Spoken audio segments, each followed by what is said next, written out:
Existen países democráticos y países con regímenes dictatoriales. También hay naciones que, incluso tras adoptar un sistema democrático, vuelven rápidamente al autoritarismo, como si hubiera una razón de peso que las llevara a ser dictaduras. Estas cuestiones son muy complejas y no tienen una sola respuesta. Por ejemplo, a menudo se relaciona la democracia con la prosperidad económica, argumentando que, en una sociedad económicamente próspera, el poder de la población en general es más fuerte y la desigualdad es menor, dificultando la formación de élites privilegiadas y facilitando la democracia. Sin embargo, también podría ser al revés: la democracia, al otorgar poder a la gente, es lo que propicia la riqueza económica. De hecho, un estudio galardonado con el Premio Nobel de Economía en 2024 demostró el papel fundamental que desempeña la democracia en el crecimiento económico. En esta ocasión, proponemos un punto de vista particular para responder a esta interrogante: el clima. El clima varía de una región a otra y determina en buena medida la forma de vida de la sociedad. Según cierta hipótesis, esas diferencias climáticas habrían influido en la inclinación de una zona hacia la democracia o hacia sistemas autoritarios. En concreto, nos centraremos en el papel de la lluvia. La lluvia aporta el recurso más importante para el ser humano, el agua. La forma en que una sociedad obtiene y utiliza el agua puede moldear la naturaleza de esa sociedad. ¿Qué relación hay entre la lluvia y la democracia? Profundicemos en ello.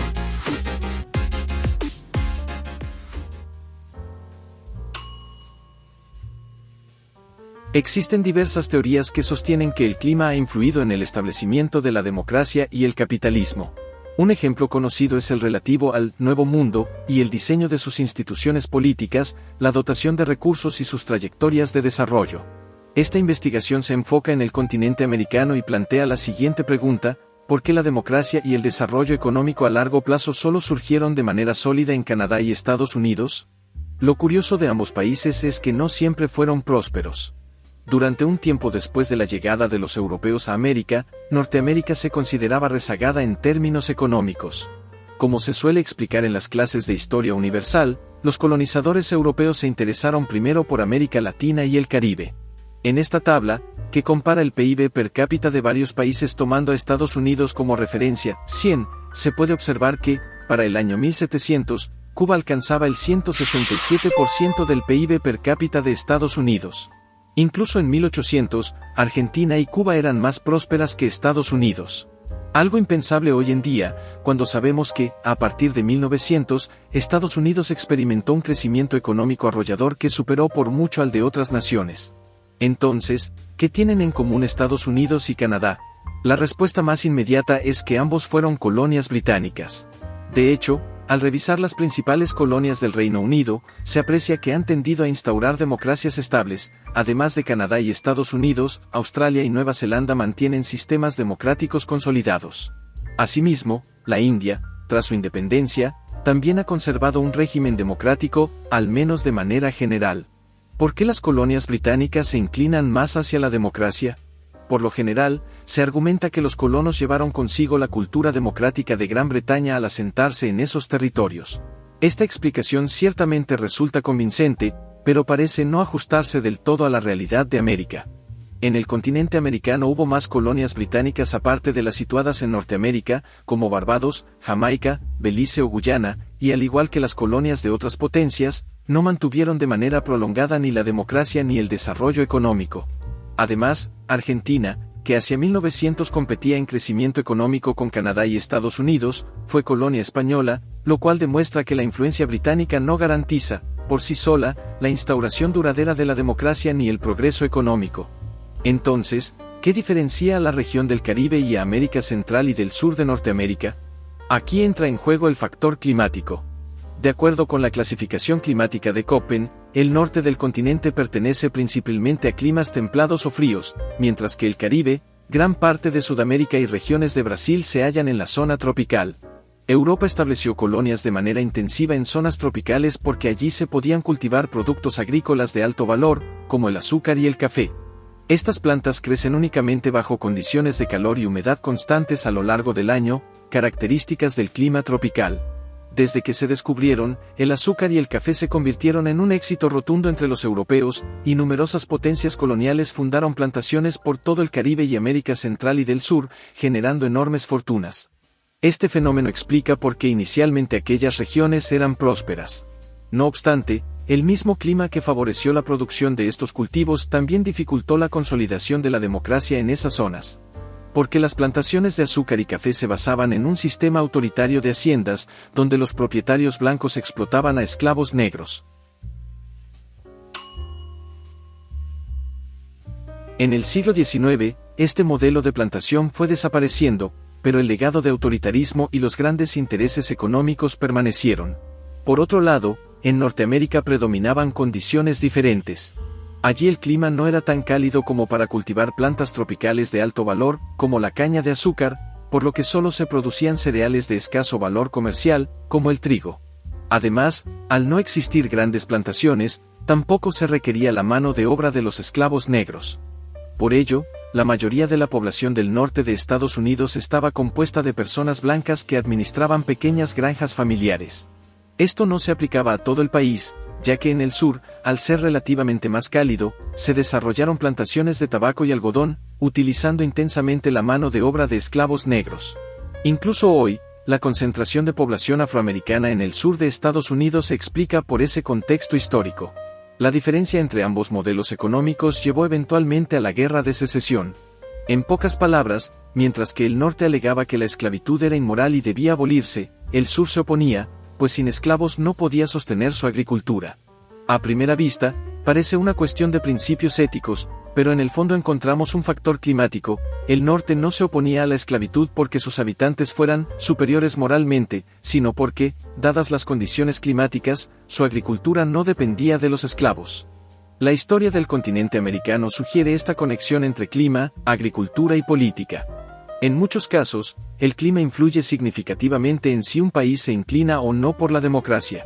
Observar la agricultura es clave, pues hasta hace muy poco, el 99% de la población mundial se dedicaba a actividades agrícolas, lo que la convertía en el pilar de cualquier sociedad. La agricultura está fuertemente vinculada al clima. Dependiendo de si un lugar es cálido o frío, si recibe mucha o poca lluvia, el tipo de agricultura cambia radicalmente. Y el agua que proviene de la lluvia es un elemento esencial. Todas las plantas necesitan, en mayor o menor medida, de ese recurso. El modo en que una sociedad obtiene y emplea el agua puede orientar el curso de su organización política. Entonces, ¿existe una relación real entre la lluvia y la democracia?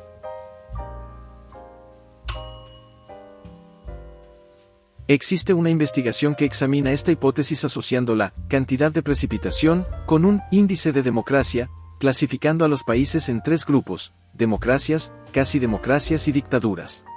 Al hacerlo, surge un patrón interesante. En primer lugar, se observa que los países con regímenes democráticos tienden a ubicarse en zonas con niveles de precipitación medios, mientras que los regímenes dictatoriales se concentran en zonas con poca lluvia y las casi democracias en zonas con mucha lluvia. Para simplificar, se dividió la precipitación en tres rangos: regiones con precipitación alta, regiones con precipitación baja, regiones con precipitación media. Lo que se encontró es que las zonas de precipitación media corresponden, en gran medida, a países democráticos. Las zonas de precipitación alta tienden a presentar sistemas casi democráticos, y las zonas de precipitación baja se asocian con regímenes autoritarios. ¿Por qué los países con regímenes democráticos se concentran en áreas con niveles de precipitación intermedios? El ejemplo histórico de América puede ayudarnos a entenderlo. En la región del Caribe, con abundantes lluvias, se desarrollaron plantaciones de caña de azúcar y café, que fomentaban grandes latifundios con alta concentración de poder. En cambio, en zonas de Norteamérica, donde llueve de manera moderada, como gran parte de Canadá o Estados Unidos, la agricultura a menor escala, trigo u otros cereales, genera estructuras de poder más dispersas. La pregunta clave es por qué se genera tal diferencia en la concentración del poder según el cultivo. Parece estar relacionada con las características de cada planta. Los cereales que crecen con precipitación moderada, como el trigo, tienden a cultivarse en pequeñas parcelas. El trigo, por ejemplo, no prospera con demasiada humedad, ya que podría pudrirse la raíz o el tallo se quiebra fácilmente ante lluvias fuertes. Por eso se adapta mejor a climas templados como el de buena parte de Europa y algunas zonas de Norteamérica. En contraste, las regiones con lluvias abundantes suelen especializarse en cultivos que requieren mucha agua, como ciertas raíces, rábano, nabo, zanahoria, o tubérculos, papa. Además, plantas como el plátano o la caña de azúcar necesitan mucha humedad. Entre todas, el arroz es el cultivo que más agua exige. Aunque existe el arroz de secano, arroz de tierra firme, lo más común es el arroz de regadío, que se cultiva en campos inundados porque ofrece hasta 2 o 3 veces más rendimiento. Finalmente, en zonas de muy poca lluvia, la agricultura depende no solo de las precipitaciones sino también de la posibilidad de acceder al agua de otras formas, como los ríos, lagos o manantiales, a través de sistemas de riego. En algunas regiones áridas, como Mongolia, ni siquiera es posible la agricultura, y se recurre principalmente a la ganadería. Pero si hay un río o un oasis, puede practicarse la agricultura mediante la construcción de canales y presas. Según diversos estudios, esta agricultura basada en el riego intensivo tiende a asociarse con sistemas de gobierno más autoritarios, ya que la gestión y el control del agua suelen concentrarse en pocas manos. ¿Por qué se fomenta el autoritarismo? Allí radica la siguiente parte de la hipótesis. Porque se necesita trabajo colectivo. Para cavar canales de riego, construir presas o diques, se requiere la colaboración de un gran número de personas. A nivel individual, no es factible llevar agua del río a los campos. Entonces, para organizar de forma eficiente estas actividades en grupo, se necesita que alguien dirija, de manera uniforme, a numerosas personas. Esa función recae en el dictador, un líder que gestiona a grandes masas de trabajadores y los moviliza para llevar a cabo las obras de irrigación y así posibilitar la agricultura. Incluso después de concluir las obras hidráulicas, el dictador sigue siendo imprescindible. Ya sea para administrar la cantidad de agua o para reparar las acequias, resulta imposible hacerlo de forma individual. Además, las infraestructuras de riego son bienes públicos de los que depende toda la comunidad. Si alguien manipula la corriente o desvía el agua para su beneficio personal, los demás se quedan sin acceso a ella. Por eso, el dictador debe poseer y controlar todos los canales y castigar a quienes se apropien de más agua de la debida. Probablemente hayas escuchado una explicación similar en clases de historia de tu propio país. Desde la antigüedad, con la introducción del cultivo del arroz, se necesitaba que alguien dirigiera las obras de irrigación y protegiera los almacenes colectivos de cosechas contra ladrones. Se cree que esa necesidad sentó las bases para la estratificación social y la formación de los primeros estados. También es la razón por la que las antiguas civilizaciones se desarrollaron a lo largo de grandes ríos en zonas áridas o semiáridas. Hay un ejemplo muy conocido que explica por qué China ha mantenido con firmeza un régimen fuertemente autoritario durante tanto tiempo. Históricamente, el centro de China se ubicó en la cuenca del río Amarillo, Huanghe. En esa región llueve poco, por lo que era indispensable la irrigación para la agricultura. El río Amarillo, además de caudaloso, se desbordaba con frecuencia. Por ello, el emperador ejercía un poder inmenso para movilizar a la población y construir sistemas de canales y diques. Además, en el norte habitaban pueblos nómadas con ejércitos tan poderosos que, en ocasiones, invadían el valle del río Amarillo para saquear las cosechas de los agricultores. Frente a esta amenaza, ni los individuos ni las aldeas podían resistir solos. De ahí que el emperador organizara un gran ejército bajo su mando.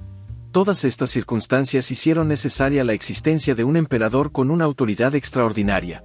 La construcción de enormes obras públicas, únicas en el mundo, también fue posible gracias a esa concentración de poder en la figura del emperador. Entonces, ¿cómo se desarrolló la democracia en las regiones donde llueve de manera moderada? En primer lugar, es importante destacar que, a diferencia de las zonas áridas, en los climas templados se puede practicar la agricultura solamente con el agua de la lluvia, sin necesidad de grandes obras de irrigación. Esto elimina la necesidad de un esfuerzo colectivo masivo, de modo que cada familia o finca agrícola puede operar de manera más independiente. Este hecho, desde la raíz, tiende a dispersar el poder. En segundo lugar, es fundamental la facilidad para almacenar los cereales. En gran parte de Europa y otras regiones templadas, el aire es moderadamente seco, lo cual impide que los granos se pudran con facilidad. Además, por su bajo contenido de humedad, se pueden secar y guardar por años en almacenes. A ello se suma que, en un clima templado, los desastres naturales son menos uniformes, mientras un pueblo puede sufrir una mala cosecha, otro cercano puede tener una buena producción, lo que fomenta el comercio. Los productores con excedentes venden a quienes enfrentan escasez, la oferta y la demanda se encuentran, estimulando así los rasgos del capitalismo. La capacidad de almacenar granos también reforzó esta tendencia. Al no echarse a perder con rapidez, los cereales se convirtieron en propiedad acumulable. Es decir, cuanto más trabajaba una familia, mayor era su riqueza en forma de grano. Su peso manejable y relativa facilidad de transporte permitieron también que funcionaran casi como moneda de cambio. Poco a poco, se crearon reglas comunes para regular el comercio y se construyeron caminos para transportar mercancías. Asimismo, se establecieron fuerzas de seguridad, guardias, policía, para proteger los depósitos de grano del robo. Si bien el Estado comenzó a manejar estas funciones, el poder no se concentró de forma exagerada, pues los campesinos siempre conservaron un alto grado de autonomía. Así se sentaron las bases para sistemas más democráticos. ¿Qué pasa, en cambio, con las regiones de alta humedad? En esos lugares se observa la tendencia a la existencia de regímenes semicerrados o con democracias limitadas. Es probable que esto se deba a que el clima dificulta la conservación prolongada de los alimentos, por ende, la estructura misma del Estado no se desarrolló tanto como en otras zonas. En un clima tropical con calor y humedad elevados, los alimentos se echan a perder con rapidez. Las raíces, tubérculos o frutas, al tener alto contenido de agua, son más vulnerables al deterioro y casi no se pueden almacenar. Por ejemplo, los plátanos se corrompen en menos de una semana. Si uno cultiva estos alimentos únicamente para consumo personal, no hay gran problema, se pueden comer en el momento de la cosecha, y además suelen producirse durante todo el año, sin necesidad de acumular. Pero esa imposibilidad de almacenar no favorece el crecimiento del capitalismo, donde la acumulación de excedentes y la inversión son fundamentales. Al vender los productos agrícolas al exterior, se requiere de todo un proceso, desde la cosecha y refinado, hasta la entrega al mayorista y luego al minorista, para finalmente llegar al consumidor. Pero, en una región muy húmeda, durante estos pasos el producto puede echarse a perder. Por ello, en zonas de alta humedad, lo más frecuente es el consumo local, producción para autoconsumo, y el comercio no se desarrolla tanto. Si no hay comercio, el aparato estatal tampoco se fortalece. Y al no haber un Estado organizado, cuando los europeos llegaron a territorios tropicales de América Latina, el sudeste asiático o partes de África, los habitantes no pudieron organizar una resistencia coordinada y terminaron siendo colonizados. La corta vida útil de los cultivos favoreció, con el paso del tiempo, la aparición de organizaciones verticales tipo plantación, que funcionaban de forma autoritaria. ¿La razón? Reducir al mínimo el tiempo entre la cosecha y la venta final, con un solo ente controlando toda la cadena de producción. Así, en las regiones tropicales con plantaciones extensas, las estructuras sociales con una mentalidad autoritaria se sostuvieron. Sin embargo, la propia naturaleza de estos entornos, con la dispersión del poder que ocurre de forma paulatina, llevó a procesos de democratización. Este es uno de los motivos por los cuales muchos países de América Latina o el sudeste asiático sean, en la actualidad, sistemas a menudo semidemocráticos. No obstante, hay un factor que esta explicación no aborda del todo: el arroz. En gran parte de Asia, desde la India hasta Japón y todo el sudeste asiático, el arroz ha sido históricamente el cultivo principal. Pero para producir arroz se necesita riego, lo que implica necesariamente una labor conjunta. Teóricamente, incluso en regiones húmedas, debería hacer falta una autoridad fuerte, similar a lo que ocurre en los entornos áridos. Sin embargo, al menos hoy en día, no se observan regímenes autoritarios tan sólidos como los que existieron o existen en China o en el Medio Oriente. Una teoría sostiene que, en estas zonas, la irrigación no requería esfuerzos colectivos tan masivos. Tomemos Japón como ejemplo, sus ríos son mucho más pequeños que los de China, la población no dependía de un solo gran caudal de agua. Hay numerosos ríos pequeños y, por ende, la construcción de canales de riego se manejaba generalmente a escala de aldea. Además, en una región árida todos los cultivos dependen del riego, mientras que en el trópico húmedo solo el arroz requiere canales, otros vegetales pueden crecer con la pura lluvia, lo que conserva un cierto nivel de independencia para los agricultores. Por supuesto, la política no la define únicamente la lluvia. Incluso en áreas muy húmedas ha existido comercio, se han establecido estados, y en Europa hubo en su momento regímenes autoritarios. Aún así, la lluvia sigue siendo un factor que condiciona la vida humana. Dado que el cambio climático influirá cada vez más en nuestras vidas, resulta valioso estudiar cómo, a lo largo de la historia, las sociedades han gestionado el agua. En México, por ejemplo, en años recientes se ha acentuado la falta de lluvias y el problema de escasez hídrica. Esta situación se agrava con el tiempo. Mirar al pasado y entender cómo hemos interactuado con el agua podría servir para anticipar posibles futuros. Hasta aquí llega el video de hoy. ¿Qué opinas tú? Déjanos un comentario. Gracias por ver este video.